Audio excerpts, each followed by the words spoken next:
I never thought one stupid joke could destroy everything we'd built. When my wife casually said her ex was better in bed, something snapped inside me. 5 years of marriage, and suddenly I was questioning everything. Who was this mystery ex? Why was she still thinking about him? The dark hair I found on our couch wasn't hers. The password-protected emails. Those Thursday work meetings that always ran late. As I followed her across town that rainy evening, my heart hammering in my chest, I never imagined the gut-wrenching truth waiting for me, or how it would force me to confront the man I'd become. They say pride comes before a fall, but nobody tells you about the secrets you uncover on the way down. My name is Ethan Mitchell. I'm 37 years old, and I've been working as a yacht engineer at Atlantic Marine for the past decade. It's a good gig, steady pay, respect from the guys at the shipyard, and the satisfaction of seeing these luxury vessels come alive under my hands. That's how I met Olivia, actually. She came to do a feature on the craftsman behind America's luxury toys for Coastal Living magazine. I was the guy they picked to interview, and man, when she walked into that workshop with her recorder and notebook, I nearly drilled a hole through my thumb. 5 years of marriage later, I thought we had it good. No, better than good. I thought we had it great. We lived in a decent house in Charleston with a view of the harbor.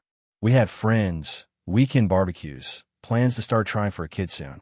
And we had this little game between us that started way back when we were dating. See, I had this habit of bragging about my skills in the bedroom. Not to other people, I'm not that kind of jerk, but to Olivia. I'd drop these ridiculous lines about making her see stars or speak in tongues, and she'd laugh that laugh that lit up her whole face. It was our thing, you know, just playful banter that kept the spark alive. At least that's what I thought. That night, in April started like any other Tuesday. I'd wrapped up a big project at work, a custom navigation system for some tech mobiles yacht, and was feeling pretty damn good about myself. Olivia had been working on a series about women entrepreneurs, and she looked beat. She kicked off her heels by the door and collapsed on our couch, scrolling through her phone while the TV played some home renovation show neither of us was watching. I grabbed us both a beer from the fridge and sat down next to her, that familiar surge of pride and affection rising in my chest as I looked at my wife. I put my arm around her shoulder and pulled her close, already starting up our usual game. You know, I said, grinning down at her, I think we should celebrate my project completion with a special performance tonight. I've been told my encores make women forget their own names. She smiled weakly, but something was off. There was a tightness around her eyes that I hadn't noticed before. But being the blockhead I sometimes am, I didn't stop there. Come on, babe. I pressed on, flexing my arm playfully.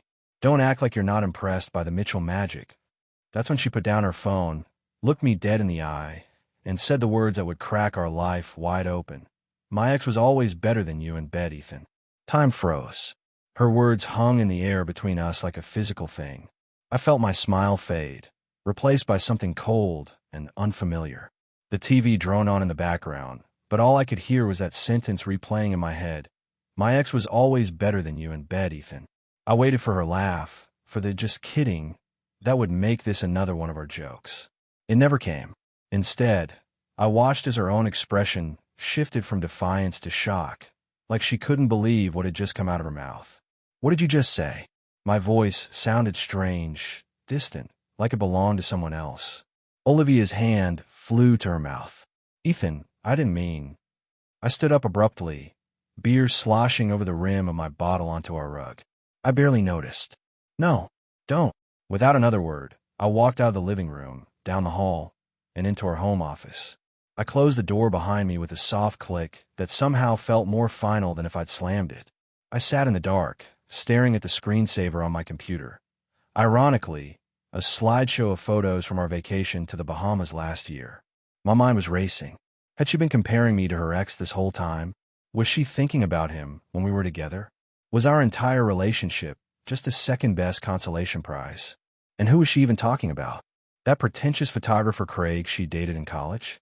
Or maybe Jason, her high school sweetheart? She'd never talked much about her exes, and I'd always taken that as a good sign. Now I wonder if she'd been hiding her true feelings all along. A soft knock on the door jerked me back to reality. Ethan, can we talk about this? Not now. My voice was flat, final. Please, it was just a stupid joke. I was trying to. I said not now. The edge of my tone surprised even me. I heard her sigh, then the sound of her footsteps retreating down the hall. I should have gone after her. I should have talked it out right then. But my pride was wounded, and something darker than pride was taking root: suspicion. I remembered finding a text on her phone a month ago from someone named Alex. I'd glimpsed it while she was in the shower. Nothing explicit, just miss our talks. Coffee soon. She'd never mentioned anyone named Alex, and I hadn't asked. I trusted her. Now that trust felt like a bad bet. I spent the night on the couch in the office, telling myself I needed space to cool off. The truth was, I couldn't stand the thought of lying next to her, wondering if she was comparing me to someone else, someone better. The next morning, I got up early and left for work without waking her. The guys at the shipyard immediately noticed something was off. "You look like hell, Mitchell," my buddy Dave commented as I fumbled with a wiring schematic. "Rough night." Something like that. I muttered, not meeting his eyes. I threw myself into work, focusing on the complex electrical system of a 90-foot yacht like my life depended on it. Around noon, my phone buzzed with Olivia's name. I ignored it. Then again, and again. Finally, I turned my phone off completely. When I got home that evening, I'd expected to find Olivia waiting, ready to talk things through. Instead, the house was empty. A note on the counter read, "Staying at Jen's tonight. Call me when you're ready to talk." I'm so sorry. It wasn't what you think. Wasn't what I think. What exactly did she think I was thinking? And what did she mean by staying at Jen's? Was that code for something else? I crumpled the note and threw it across the kitchen. Then, feeling slightly childish, I retrieved it and smoothed it out, studying her handwriting like it might reveal some hidden truth. That's when I spotted it. A long, dark brown hair on our couch. Olivia's hair was blonde, shoulder length. This hair was at least twice as long.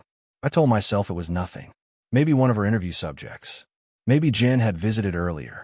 But the seed of doubt had been planted, and that night, alone in our too-big bed, it began to grow. The next 3 days passed in a fog of suspicion and resentment. Olivia came home the following morning, attempting to talk, but I kept our interactions brief and cold. "I need time," I told her, and she nodded, her eyes filled with a sadness that only fueled my anger. Why was she sad? She was the one who dropped the bomb. At work, I was distracted, nearly shorting out an expensive navigation system. My boss noticed, suggested I take a day off. Instead, I took 2, telling Olivia I was on a business trip to inspect a yacht in Savannah. The lie came easily, surprising me. In reality, I stayed in a motel off Highway 17, stewing in my thoughts and doing something I never thought I'd do: investigating my wife. The hair I'd found bothered me more than I wanted to admit. I created a spreadsheet of Olivia's recent late nights at work and coffee with friends. Seeing the pattern laid out made my stomach turn. Every Thursday, she was unavailable. Meeting deadlines, she'd said. But now I wondered. I checked her phone records. Multiple calls to a number I didn't recognize. Always on Thursdays. I reverse searched it. James Alexander. The name meant nothing to me, but Alex certainly connected some dots. Thursday came again. I told Olivia I had an evening shift at the marina. Another lie. Instead, I parked across from her office in a borrowed truck, waiting. At 6:30, I watched her exit the building, checking her reflection in a window, fixing her hair. My heart hammered as she walked not to her car, but 2 blocks over to a cafe. Through the window, I saw her greet someone, a tall man with dark hair, pulled back in a man bun. They hugged, not briefly like friends, but lingering. They sat close, talking intently. At one point, he reached across the table and touched her hand. She didn't pull away. I nearly stormed in right then, but something held me back. The man looked familiar somehow. I snapped a photo with my phone, then drove back to our neighborhood, mind racing, hands shaking on the wheel. That night, I pretended to be asleep when Olivia came to bed. She hesitated by my side of the bed, then sighed and moved away. Once I heard her breathing steady, I slipped out to the home office. I opened her laptop. We knew each other's passwords, or at least I thought we did. Her usual one didn't work. This new password protection felt like confirmation of my worst fears. After 3 failed attempts, I tried something. James Alex. It worked. My blood went cold. Her email opened, and I scrolled, heart pounding. until I found exchanges with James.Alexander at coastal-arts.org. Their messages were professional at first glance. Discussions about a photography exhibition, interview questions. But reading closer, I caught undertones, inside jokes, a familiarity that felt intimate. Then I found it, a folder labeled simply EA. Inside were dozens of photos. The man from the cafe, sometimes alone, sometimes with Olivia. In one, they stood together on a beach at sunset, his arm around her waist, both laughing at the camera. The timestamp, 3 weeks before a wedding. I couldn't sleep that night. Those photos kept flashing behind my eyelids. Olivia and this James Alexander, looking so comfortable together. The timestamp tormented me. 3 weeks before a wedding. Who the hell was this guy? Morning found me bleary-eyed at the kitchen table, coffee gone cold, when Olivia entered. She startled seeing me there, then approached cautiously. "Ethan, we need to talk." "Yes," I agreed, surprising her. "We do. Let's start with who James Alexander is." Her face drained of color. "How do you know about your secret meetings every Thursday? Know that you've been lying to me? That you've known him since before a wedding?" My voice remained eerily calm while my insides twisted. "Or maybe you'd like to explain these." I placed my phone on the table, displaying the photos I'd found on her laptop. Her eyes widened, then narrowed. "You went through my computer? My private files?" "Don't turn this around, Olivia. Who is he?" She sat heavily, shoulders slumping. "He's a photographer I met during a story I was working on 5 years ago, about coastal artists. The same story you were working on when you met me," I noted flatly. She nodded. "You were my last interview that week. James was my first." Something cracked inside me. So, I was just the bookend to a week of what? Sleeping with photographers? No. She reached for my hand. I pulled away. "James and I dated briefly, yes. But it was already ending when I met you. These photos," I held up my phone, "are from 3 weeks before our wedding. That doesn't look like ending to me." Olivia closed her eyes. "He contacted me again a few months ago. He's been going through some tough times, and he needed a friend." "A friend," I repeated. "Is that what you call it?" "Nothing happened, Ethan." "But you wanted it to," I said, a statement more than a question. "That's why you said what you said. You've been thinking about him, comparing us." "That's not true." Her voice cracked. "My comment was stupid, thoughtless. I was just tired of your constant bragging about that. I wanted to take you down a peg. By telling me your ex was better." I laughed bitterly. "Mission accomplished, Liv. Consider me thoroughly taken down." I stood, grabbing my keys. She caught my arm. "Where are you going?" "To see Dave. I need space." "Ethan, please. James is dying. Leukemia. That's why we've been meeting." I froze. "What?" "He has no family here. I've been helping him navigate treatment options. That's all." I shook my head, pulling away. "I don't believe you. And even if it's true, you still lied. For months." As I walked out, her last words followed me. "Because I knew you'd react exactly like this." At Dave's house, as I nursed a beer and spilled the whole story, a text came from an unknown number. "This is James Alexander. We need to talk about Olivia." I stared at the text message for a full 5 minutes while Dave rambled about how I should kick her to the curb. My thumb hovered over the reply button. Finally, I typed, "Where and when?" The response came instantly. "Charleston Harbor Marina. Slip 42. Now if possible." My heart pounded as I made excuses to Dave and drove to the marina. I knew that slip. It belonged to a modest sailboat called Second Wind that had been docked there for months. I'd admired it from afar, but never seen its owner. As I approached, I spotted a thin man with dark hair sitting on the deck. Even from a distance, I could see how illness had ravaged him. His skin had a grayish pallor, and his clothes hung loosely on his frame. This was the man I'd been jealous of. He looked like he could barely stand. "Ethan Mitchell," he called weakly. "Come aboard. We're long overdue for a conversation." I boarded reluctantly, keeping my distance.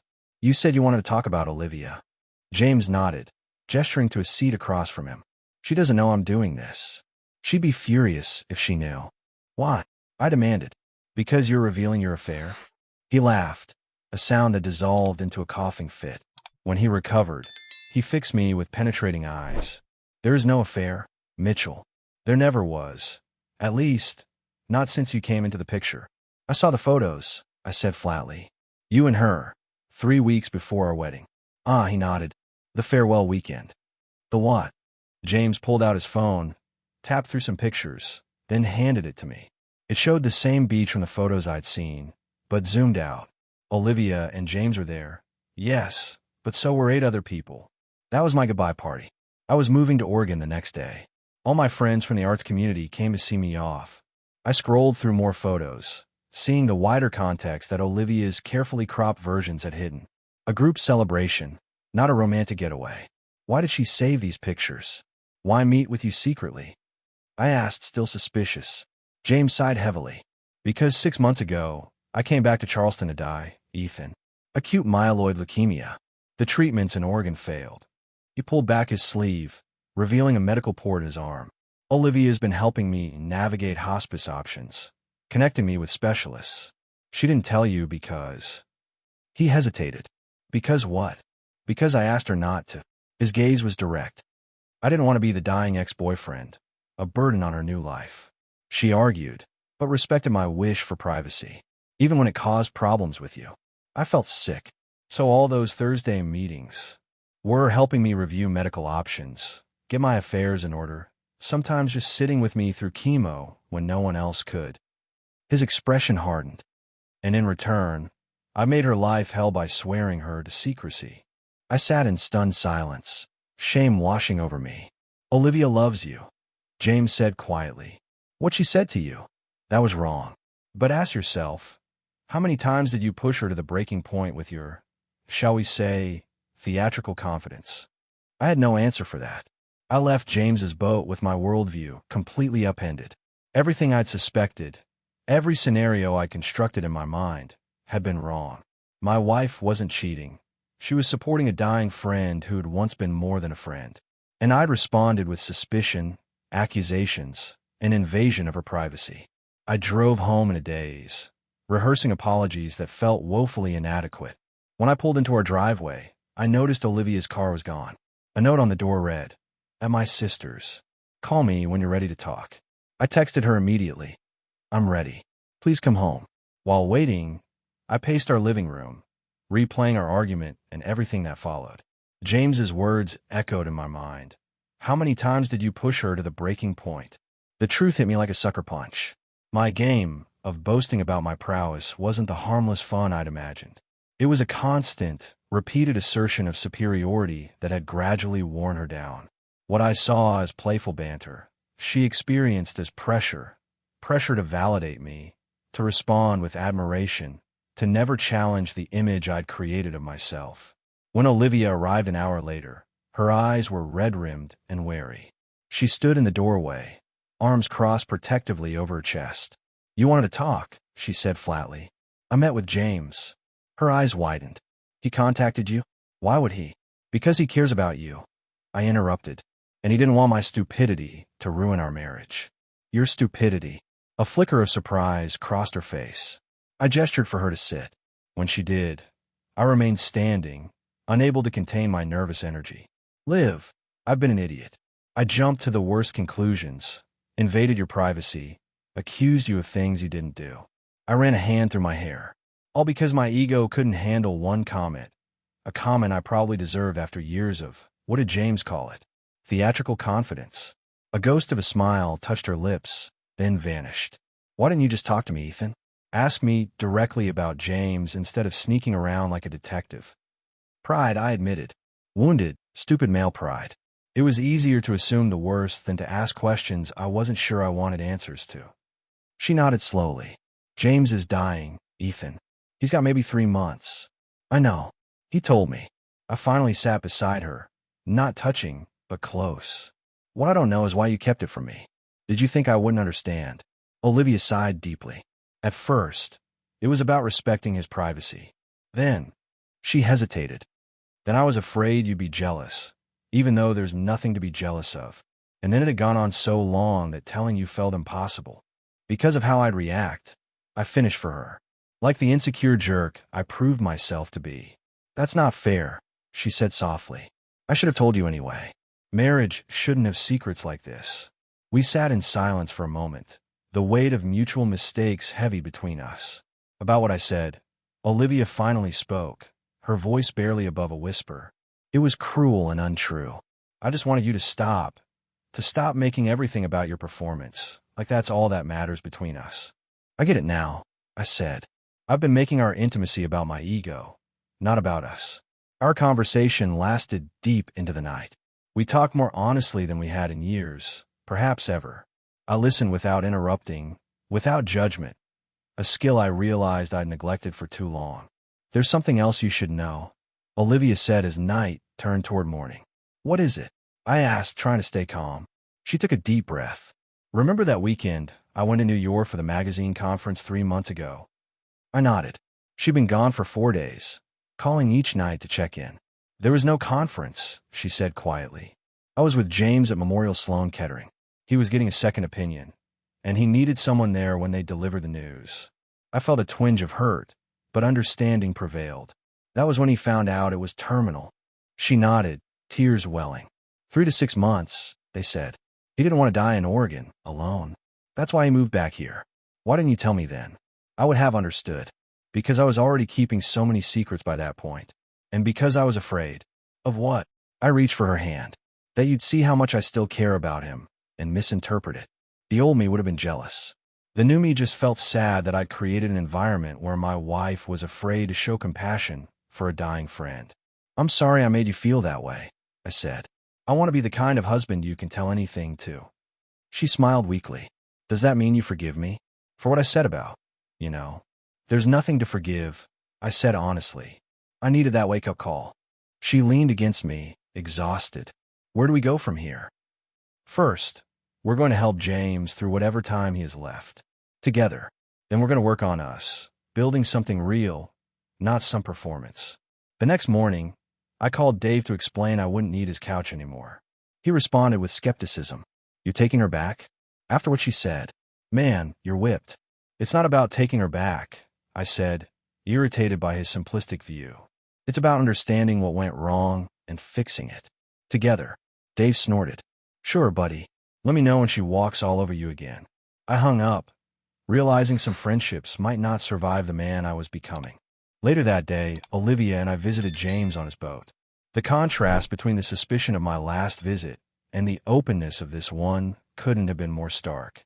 This time, we brought dinner, takeout from his favorite seafood place, and sat together on deck, watching the sunset over Charleston Harbor. James was having a good day, his eyes bright despite his gaunt appearance. He told stories about his photography adventures that had us laughing until tears came. When Olivia went below deck to make coffee, he turned to me. Thank you, he said quietly. For what? I'm the one who should be thanking you. He shook his head. For making her happy. Despite recent complications, I've never seen her as content as she's been with you. His words hit me hard. I haven't been the husband she deserves. None of us are perfect, he replied. But you listened when it mattered. That's rare. As we drove home, Olivia's phone rang. Her expression changed as she listened. Then she pulled over abruptly. We'll be right there, she said, ending the call and turning to me with panic in her eyes. James collapsed. He's being taken to Charleston Memorial. The next 12 hours were a blur of hospital corridors, hushed conversations with doctors, and Olivia's quiet tears.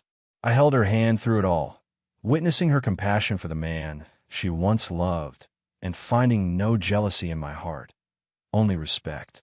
When the doctor finally approached us in the waiting room, his expression told us everything before he spoke. The cancer has spread to his brain. Days, maybe hours left. He's asking for both of you. James was barely conscious when we entered his hospital room, machines beeping softly around him. His eyes fluttered open when Olivia took his hand, a faint smile crossing his pale face. My favorite people, he whispered. Olivia choked back a sob. Don't talk. Save your strength. He shook his head weakly. No point in that now. His gaze shifted to me. Ethan, take care of her. She pretends to be tough, but she needs someone strong. I will. I promised, meaning it more than ever.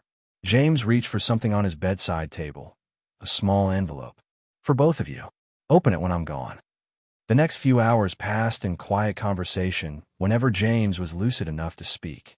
He shared stories I'd never heard about Olivia's early career, made us laugh despite the circumstances, and extracted a promise that we would scatter his ashes from his beloved sailboat. As dawn approached, his breathing became more labored. The doctor suggested we say our goodbyes.